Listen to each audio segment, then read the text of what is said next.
ಮನೆಯಿಂದ ಚೌಟ್ರಿಗೆ ಹೊರಡ್ತಿದ್ದೀವಿ. ನೀವು ಈ ಮನೆಯಿಂದ ಹೊರಟ್ರೆ ಮತ್ತೆ ಈ ಮನೆಗೆ ನೀವು ವಾಪಸ್ ಬರಬೇಕಾದ್ರೆ ಮನೆ ನಿಮಗೆ ತವ್ರ ಮನೆ ಆಗಿರುತ್ತೆ.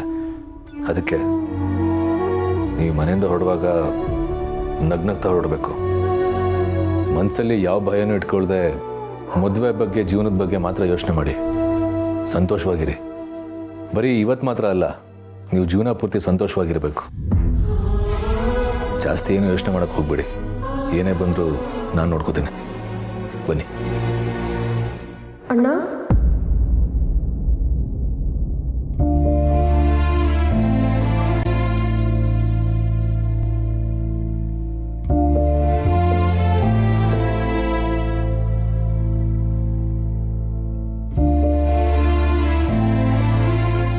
ಅಭಿಸರ್ ಅಥವಾ ಅಭಿಸರ್ನ ಕರಿಬೇಕಾ? ಯಾಕೆ? ನೀನು ನನಗೆ ಅಣ್ಣ ಅಲ್ವಾ?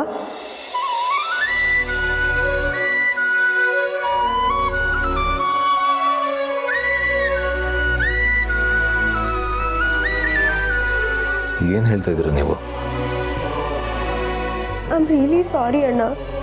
ಈ ನಿನ್ನ ತಂಗಿನ ಕ್ಷಮಿಸ್ತೀಯಾ ಪ್ಲೀಸ್? ಇಷ್ಟು ದಿನ ನಿನ್ನ ಅರ್ಥನೇ ಮಾಡ್ಕೊಳ್ದೆ ನಿನಗೆ ಗೌರವನೇ ಕೊಡಲಿಲ್ಲ. ನಿನ್ನ ಈ ಮನೆ ಡ್ರೈವರ್ ಅಂತ ಮಾತ್ರ ನೋಡಿದೆ. ಮನೆಯವ್ರು ಎಲ್ಲರೂ ಹೇಳಿದ್ರು ಅನ್ನೋ ಒಂದು ರೀಸನ್ಗೆ ಅಷ್ಟೇ ನಿನಗೆ ರಾಖಿ ಕಟ್ಟಿದೆ. ನಿನ್ನ ಕೈಲಿ ಎಲ್ಲ ಕೆಲಸಗಳನ್ನು ಮಾಡಿಸ್ಕೊಂಡೆ. ಆದರೆ ನೀನು ನಾನು ನಿನ್ನ ಜೊತೆ ಹುಟ್ಟೋಳು ಅಲ್ಲದೆ ಇದ್ರು ಇಷ್ಟೊಂದು ಪ್ರೀತಿ ಕಾಳಜಿನ ತೋರಿಸ್ತಿದ್ಯಾ. ಸ್ನೇಹ ಸಂಬಂಧಗಳನ್ನ ದುಡ್ಡಿಂದ ಅಳಿತಿದ್ದೆ ಅಣ್ಣ ನಾನು. ಆದರೆ ನೀನು ತೋರಿಸ್ತಿರೋ ಈ ಕಾಳಜಿ ಅದನ್ನೆಲ್ಲ ಸುಳ್ಳು ಮಾಡ್ತಿದೆ. ಸಾರಿ ಅಣ್ಣ, ಐ ಆಮ್ ರಿಯಲಿ ಸಾರಿ. ಈ ಪಾಪಿನ ಕ್ಷಮಿಸ್ಬಿಡೋಣ. ಚೇಚೆ, ಯಾಕೆ ಹಾಗೆಲ್ಲ ಮಾತಾಡ್ತೀರಾ?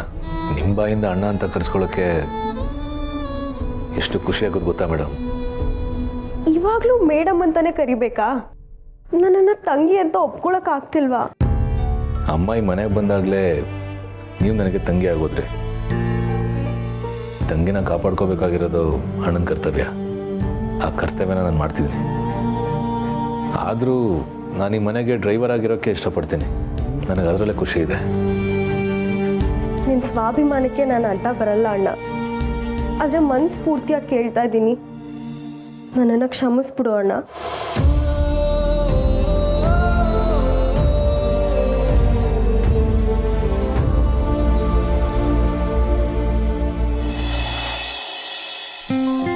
ಪೂರ್ಣಿ, ಈ ಬ್ಯಾಗು ತಗೊಂಡು ಹೋಗ್ಬೇಕಲ್ಲ? ತಗೊಂಡು ಹೋಗ್ಬೇಕು. ನಿಧಿಗೆ ಸ್ವಲ್ಪ ಜ್ಯುವೆಲರೀಸ್ ಇದೆ, ಅದನ್ನ ಲಾಸ್ಟಲ್ಲಿ ಇಟ್ಕೊಂಡ್ರಾಯ್ತು. ನಮ್ಮದು ಒಂದು 2-3 ಬ್ಯಾಗ್ ಇದೆ, ಅದನ್ನೆಲ್ಲ ಹಾಲಲ್ಲಿ ಇಟ್ಟಿದ್ದೀವಿ. ಹೋಗ್ತಾ ಎತ್ಕೊಂಡು ಹೋಗ್ಬಿಡ್ರೆ. ನಾನಂತೂ ಗ್ರ್ಯಾಂಡಾಗಿ ರೆಡಿ ಆಗಬೇಕು. ನನ್ನ ತಂಗಿ ಮದುವೆ ಅಲ್ವಾ? ಪೂರ್ಣಿ, ನಾನು ಮೇಕಪ್ ಮಾಡ್ಕೊಳ್ಳೋಕ್ಕೆ ನೀವೇ ಹೆಲ್ಪ್ ಮಾಡಬೇಕು. ಆಯಿತು, ಹೆಲ್ಪ್ ಮಾಡ್ತೀನಿ. ಮದುವೆ ಮನೆ ಪೂರ್ತಿ ನೀನೇ ಓಡಾಡುವಂತೆ. ಇಲ್ಲ ಇಲ್ಲ, ನಾನು ಒಬ್ಳೆ ಅಲ್ಲ, ಎಲ್ಲರೂ ಓಡಾಡಬೇಕು. ನನಗೆ ನಮ್ಮ ಸಿರಿ ನಗು ಅಂದರೆ ತುಂಬ ಇಷ್ಟ. ಅವಳು ಮನೆ ತುಂಬ ನಕ್ನಗ್ತಾ ಓಡಾಡ್ತಿದ್ರೆ ಮನೆ ತುಂಬ ಕಳೆ ಇರುತ್ತೆ. ಹಾಗೆ ಮದುವೆ ಮನೇಲೂ ಹೀಗೆ ನಕ್ನಗ್ತಾ ಓಡಾಡ್ತಿದ್ರೆ ಮದುವೆ ಮನೆಗೆ ಸೀರಿಯಲ್ ಸೆಟ್ಟೇ ಬೇಡ, ಸಿರಿ ನಗುನೇ ಸಾಕು. ಸಂಧ್ಯಾ, ಇದೆಲ್ಲ ಯಾಕೋ ಅತಿ ಆಯ್ತು ನಿಂದು. ಏನಿಲ್ಲ, ಅಣ್ಣ ನಿನ್ನ ನಗು ನೋಡಿನೇ ಫ್ಲಾಟ್ ಆಗಿರೋದು ಅಂತ ಗೊತ್ತು. ಅಣ್ಣ ಯಾವಾಗಲೂ ಹೇಳ್ತಿರ್ತಾನೆ, ಸಿರಿ ನಗ್ತಿದ್ರೆ ಅವನ ಬದುಕಲ್ಲಿ ಕತ್ಲೇನೇ ಇರಲ್ಲ ಅಂತ. ಸಂಧ್ಯಾ, ನೋಡು ನೋಡು, ಈಗಲೂ ಎಷ್ಟು ಚೆನ್ನಾಗಿ ನಗ್ತಿದ್ಯಾ ಅಂತ. Hello hello hello. ನನಗೆ ಮನಸ್ಸಲ್ಲಿ ಏನೇ ಸ್ಟ್ರೆಸ್ ಇರಲಿ, ಸಿರಿ ನಗು ನೋಟ್ ಕೂಡಲೇ ಆ ಸ್ಟ್ರೆಸ್ ಎಲ್ಲ ಹೋಗ್ಬಿಡುತ್ತೆ. ಸಿರಿ ನಗು ಏನೋ ಹೌದು, ಆದರೆ ನಿಮ್ಮ ಅಣ್ಣ ಏನಕ್ಕೆ ನಗೋದೇ ಇಲ್ಲ, ಯಾವಾಗಲೂ ಅಂತಾನೆ ಇರ್ತಾರೆ. ಅವನಿಗೆ ಬೋಂಡ ಅಂದರೆ ಇಷ್ಟ, ಅದಕ್ಕೆ ಯಾವಾಗಲೂ ಬೋಂಡ ಥರ ಅಂದ್ಕೊಂಡೇ ಇರ್ತಾನೆ. ಹಲೋ ಹಲೋ, ಯಾರು? ಮೇಡಮ್, ನಾವು ತಾವರೆಕೆರೆ ಸ್ಟೇಷನಿಂದ ಮಾತಾಡ್ತಾ ಇದ್ದೀವಿ. ದತ್ತ ಮತ್ತು ರವೀಂದ್ರ ನಿಮ್ಮನೆಯವರೇ ಅಲ್ವಾ? ಅವ್ರ ಜೇಬಲ್ಲಿ ನಿಮ್ಮ ನಂಬರ್ ಸಿಕ್ತು, ಅದಕ್ಕೆ ಕಾಲ್ ಮಾಡಿದೆ. ಹೌದು, ಏನು ಹೇಳಿ? ಅವ್ರಿಗೆ ಆಕ್ಸಿಡೆಂಟ್ ಆಗಿದೆ ಮೇಡಮ್.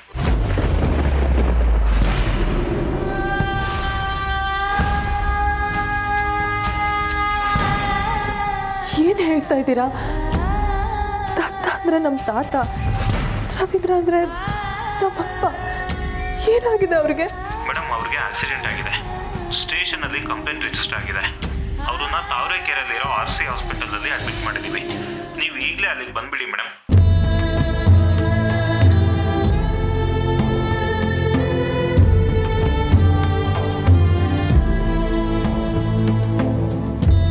ಸಿರಿ, ಏನಾಯ್ತು? ಯಾಕೆ ಅಳ್ತಿದ್ಯಾ? ಸದ್ಯ ತಾತ ಮತ್ತೆ ಅಪ್ಪಂಗೆ ಆಕ್ಸಿಡೆಂಟ್ ಆಗಿದೆ ಅಂತೆ.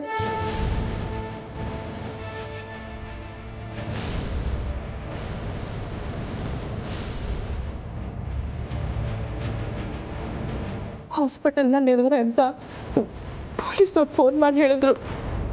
ಅವ್ರು ಹೇಗಿದ್ದಾರಂತೆ? ಯಾವ ಹಾಸ್ಪಿಟಲಲ್ಲಿ ಇದ್ದಾರಂತೆ?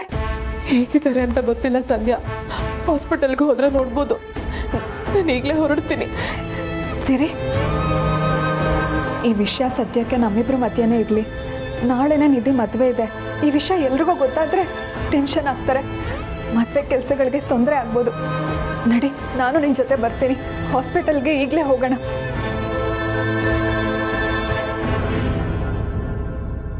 ಸಮರ್, ನಾವು ಸ್ವಲ್ಪ ಮನೆಗೆ ಹೋಗಿ ಬರ್ತೀವಿ. ಮನೆಗ? ಯಾಕೆ? ಯಾಕೆ ಪುಟ, ಎಲ್ಲರೂ ಹೊರಟಿರುವಾಗ ನೀನು ಮನೆಗೆ ಹೋಗ್ಬೇಕು ಅಂತಿದೆಯಲ್ಲ? ನೀವು ಚೌಟ್ರಿಗೆ ಅಂತ ರೆಡಿಯಾಗಿ ಬಂದಿದ್ದಲ್ವಾ? ಅದು ಹಾಗಲ್ಲ. ನಾಳೆಗೆ ಹಾಕೊಬೇಕಾಗಿರೋ ಬಟ್ಟೆಗಳನ್ನೆಲ್ಲ ನಾವು ಮನೇಲೇ ಬಿಟ್ಟು ಬಂದಿದ್ದೀವಿ. ಎಲ್ಲ ಪ್ಯಾಕ್ ಮಾಡಿದ್ದೀವಿ ಅಂತ ಅಂದ್ಕೊಂಡಿದ್ವಿ, ಆದರೆ ಅದು ಯಾವುದೂ ಇಲ್ಲಿಲ್ಲ. ನಾವಿಬ್ಬರು ಹೋಗಿ ಅದನ್ನೆಲ್ಲ ತೊಗೊಂಡು ಬರ್ತೀವಿ.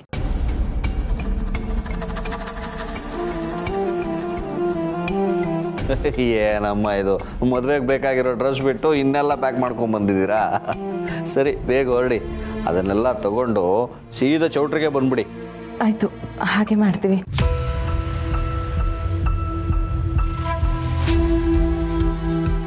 ನಿಧಿ, ನಿನ್ನ ಕೈಯಲ್ಲಿ ಕೊಟ್ಟಿರೋ ಕಾಯಿ ನಿನ್ನ ಕುತ್ತಿಗೆ ತಾಳಿ ಬೀಳೋವರೆಗೂ ನಿನ್ನ ಜೊತೆನೇ ಇರಬೇಕು. ಹುಷಾರಾಗಿಟ್ಕೊ. ನಿಧಿ, ಏನು ಯೋಚನೆ ಮಾಡ್ತಾ ಇದೀಯಾ? ಪೂರ್ಣಿ ಹೇಳಿದ್ ಕೇಳಿಸ್ತು ತಾನೆ? ಹಾಂ, ಕೇಳಿಸ್ತು. ಚಿನ್ಕುಡ್ಲಿ, ಯಾಕೆ ಬೇಜಾರಾಗಿದೆಯಾ? ನೀನು ಈ ಮನೆಯಿಂದ ಆಚೆ ಹೋಗುವಾಗ ನಮ್ಗೆ ಯಾರಿಗೂ ಹೇಳ್ದೆ ಕದ್ದು ಮುಚ್ಚಿ ಖುಷಿಯಿಂದ ಆಚೆ ಹೋಗ್ತಿದ್ದೆ. ಈಗ ನಾವೇ ನಿನ್ನನ್ನು ಕಳಿಸ್ಕೊಡ್ತಿದ್ದೀವಿ, ಆದರೂ ಬೇಜಾರಾಗಿದೆಯಾ?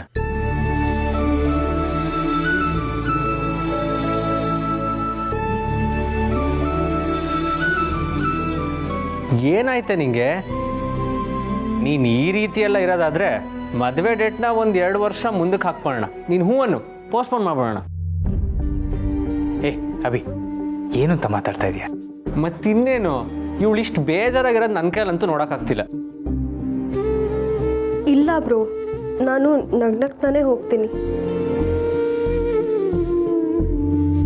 ಅಂದರೆ ಏನು ಅರ್ಥ ಗೊತ್ತಾ? ಮದುವೆ ಡೇಟ್ನ ಮುಂದಕ್ಕೆ ಹಾಕಬೇಡಿ, ನಾನು ನಗ್ನಗ್ತಾ ಇರ್ತೀನಿ ಅಂತ.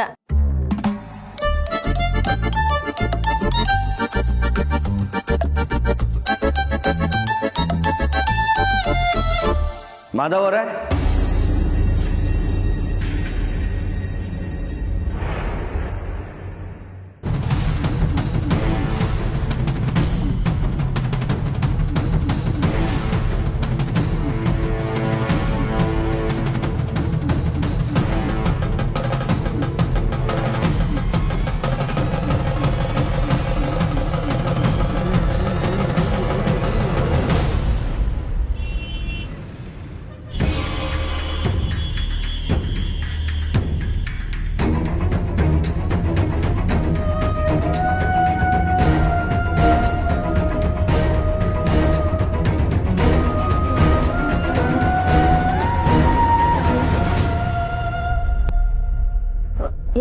ಯಾರು ಬೇಕಿತ್ತು? ಸಿಸ್ಟರ್, ಇಲ್ಲಿ ದತ್ತಾತ್ರೇಯ ಅಂತ. ತಾತ,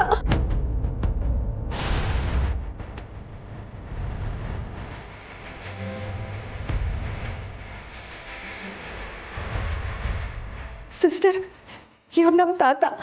ಏನಾಯ್ತು ಇವ್ರಿಗೆ? ಹೇಗಿದ್ದಾರೆ ಇವರು? ನೋಡಿ, ಅವ್ರಿಗೆ ಪ್ರಜ್ಞೆ ಬಂದಿಲ್ಲ. ಅವ್ರ ಕಂಡೀಷನು ಈಗಲೇ ಏನೂ ಹೇಳೋಕ್ಕಾಗಲ್ಲ. ತಕ್ಷಣ ಅವ್ರನ್ನ ಐಸಿಯುಗೆ ಶಿಫ್ಟ್ ಮಾಡಬೇಕು ಅಂತ ಡಾಕ್ಟರ್ ಹೇಳಿದ್ದಾರೆ. ನೀವು ಅವ್ರ ಮನೆಯವರಾ? ಹಾಗಿದ್ರೆ ಇದಕ್ಕೊಂದು ಸೈನ್ ಮಾಡಿ.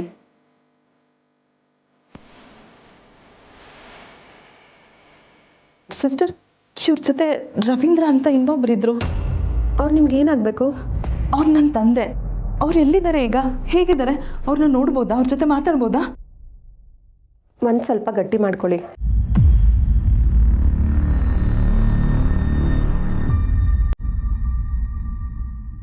ಏನು ಹೇಳ್ತಿದ್ದೀರಾ ಸಿಸ್ಟರ್? ಕರ್ಕೊಂಡೋಗಿ ಬನ್ನಿ.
ಸಂಧ್ಯಾ, ಸಂಧ್ಯಾ ಅವ್ರು ಏನು ಹೇಳ್ತಿದ್ದಾರೆ ಸಂಧ್ಯಾ?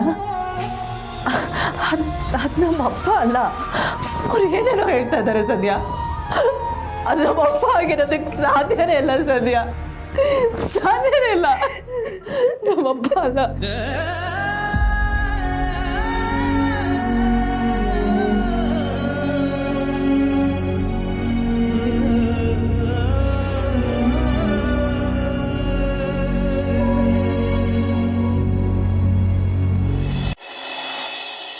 ಏನು ಮಧುಸೂದನ್ ಅವರೇ, ನಿಮ್ಮ ಫ್ಯಾಮಿಲಿ ಜೊತೆ ಬನ್ನಿ ಅಂದರೆ ನಿಮ್ಮ ಪಿ ಸಿಗಳ ಜೊತೆ ಬಂದಿದ್ದೀರಾ? ಇವರೇ ನಿಮ್ಮ ಫ್ಯಾಮಿಲಿನಾ? ಇಲ್ಲ, ನಾನು ನಿಮ್ಮ ಫ್ಯಾಮಿಲಿಯವ್ರನ್ನ ವಿಚಾರಣೆ ಮಾಡಕ್ಕೆ ಬಂದಿದ್ದೀನಿ.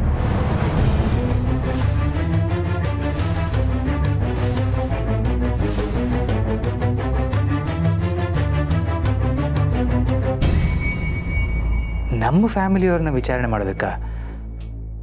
ಯಾಕೆ? ಕ್ಷಮಿಸಿ ಮಿಸ್ಟರ್ ಮಾಧವ್ ಅವರೇ, ಇಂಥ ಸಮಯದಲ್ಲಿ ನನಗೆ ಬರೋಕ್ಕೆ ಇಷ್ಟ ಇರಲಿಲ್ಲ. ಆದರೆ ಪರಿಸ್ಥಿತಿ ಮತ್ತು ನನ್ನ ಕರ್ತವ್ಯ ಬರೋ ಹಾಗೆ ಮಾಡಿದೆ. ಆದರೆ ಅಂಥದ್ದು ಏನಾಯಿತು ಇನ್ಸ್ಪೆಕ್ಟರ್? ನಿಮ್ಮ ಮನೆಗೆ ಸಂಬಂಧಪಟ್ಟ ಕಾರಿಂದ ನಿನ್ನೆ ಒಂದು ಆಕ್ಸಿಡೆಂಟ್ ಆಗಿದೆ.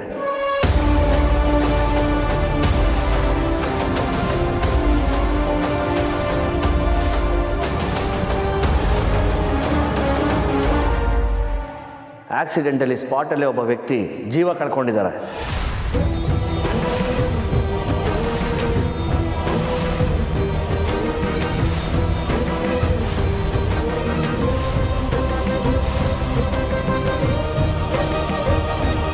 ಇನ್ನೊಬ್ಬರ ಪರಿಸ್ಥಿತಿ ತುಂಬ ಕ್ರಿಟಿಕಲ್ ಆಗಿದೆ. ನಿನ್ನೆ ರಾತ್ರಿ ಆಕ್ಸಿಡೆಂಟ್ ಆದಮೇಲೆ ಕಾರು ನಿಲ್ಲಿಸಲಿಲ್ಲ. Hit and run case file ಆಗಿದೆ.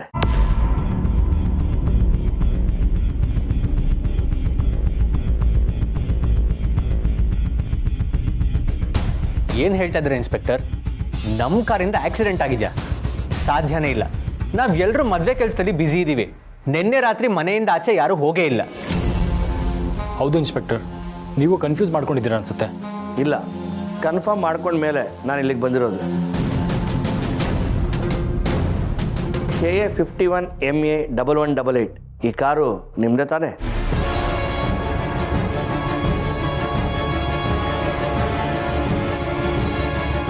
ಹೌದು, ಇದು ನಮ್ಮ ಕಾರ್ ನಂಬರೇ. ಆದರೆ ಕಾರು ಮನೆ ಹತ್ರನೇ ಇದೆ. ರಾತ್ರಿ ಯಾರೂ ಆಚೆ ಹೋಗಿಲ್ಲ. ಸಾರಿ ಮಹೇಶ್, ನನ್ನ ಕೆಲಸ ನಾನು ಮಾಡಲೇಬೇಕು. ಇನ್ವೆಸ್ಟಿಗೇಷನ್ಗೆ ಪ್ಲೀಸ್ ಕೋಆಪ್ರೇಟ್.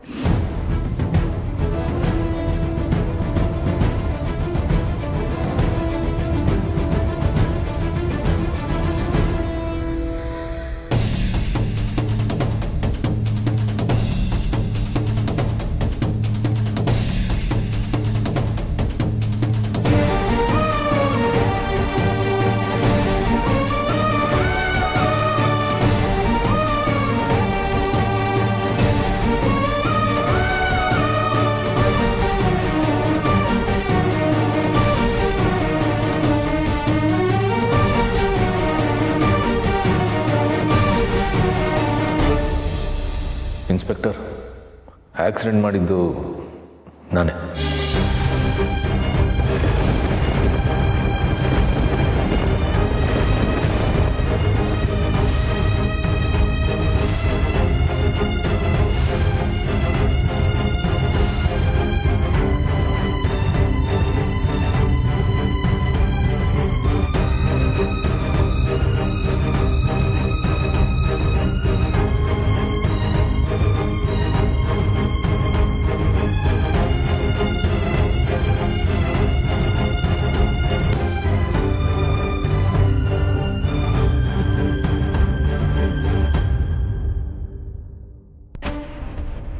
ಸುಳ್ಳು ಹೇಳ್ಬೇಡ ನೀನು.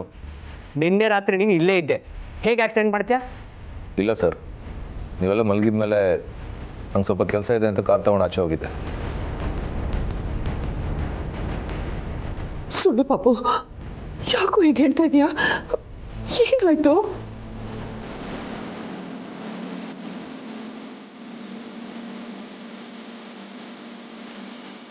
ಸರ್, ಅವನು ಸುಮ್ಮನೆ ಏನೇನೋ ಹೇಳ್ತಾ ಇದ್ದಾನೆ. ಅವನು ಆಕ್ಸಿಡೆಂಟ್ ಮಾಡೋದಕ್ಕೆ ಸಾಧ್ಯನೇ ಇಲ್ಲ.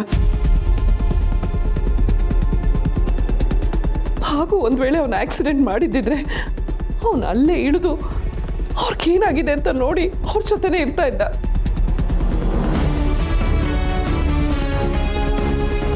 ನನ್ನ ಮಗನ ಅಂತ ಗುಣ ಇನ್ಸ್ಪೆಕ್ಟರ್, ಈ ಆಕ್ಸಿಡೆಂಟ್ ಆಗೋದಕ್ಕೆ ಸಾಧ್ಯನೇ ಇಲ್ಲ. ಸಮರ್, ಯಾಕೆ ಹೀಗೆಲ್ಲ ಮಾತಾಡ್ತಿದ್ಯಾ? ಏನು ನಡೆದಿದೆ ಅನ್ನೋದನ್ನು ಸರಿಯಾಗಿ ಹೇಳು. ಹೇಳ್ತಿದ್ದೀನಲ್ಲ ಸರ್, ರಾತ್ರಿ ಯಾವುದೋ ಕೆಲಸದ ಮೇಲೆ ಆಚೆ ಹೋಗಿದ್ದೆ, ಬರುವಾಗ ಆಕ್ಸಿಡೆಂಟ್ ಆಗೋಯ್ತು. ಗಾಬರಿಗೆ ಏನು ಮಾಡಬೇಕು ಅಂತ ಗೊತ್ತಾಗದೆ ಕಾರ್ ನಿಲ್ಲಿಸದೆ ವಾಪಸ್ ಬಂದ್ಬಿಟ್ಟೆ.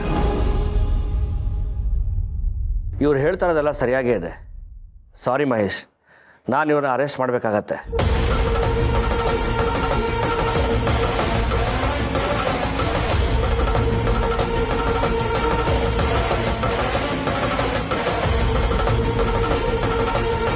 ಪಾಪು, ನೀನು ಸುಳ್ಳು ಹೇಳ್ತಾ ಇದೀಯಾ? ನಿಜ ಹೇಳು ಪಾಪು, ನೀನು ಆಕ್ಸಿಡೆಂಟ್ ಮಾಡಿಲ್ಲ ಅಲ್ವಾ? ಏನಾಯ್ತು ಅಂತ ನಿಜ ಹೇಳು. ಕಾನ್ಸ್ಟೇಬಲ್,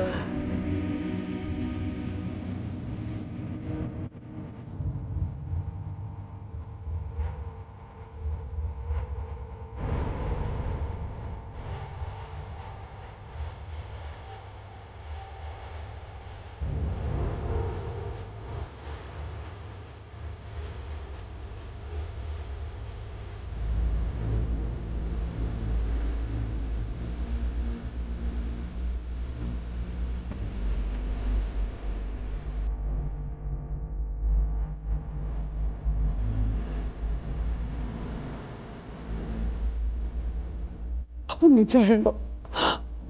ಯಾಕೆ ಹಿಂಗೆ ಮಾಡ್ತಾ ಇದೆಯಾ? ನೀವು ಹೇಳಿ.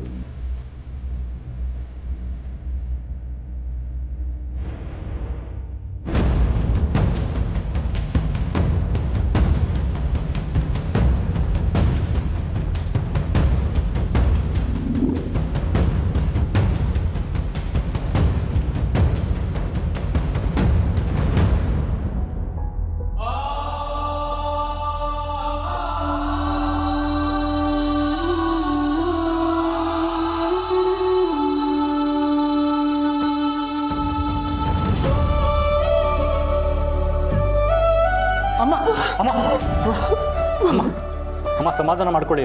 ಸಮರ್ ತಪ್ಪು ಮಾಡಿಲ್ಲ ಅಂತ ನನಗೆ ಗೊತ್ತು. ಅಮ್ಮ, ನೀವೇನು ಯೋಚನೆ ಮಾಡಬೇಡಿ, ಸಮರ್ಥನ ನಾವು ಬಿಡಿಸ್ಕೊಂಡು ಬರ್ತೀವಿ. ನೀವು ಸಮಾಧಾನ ಮಾಡ್ಕೊಳ್ಳಿ.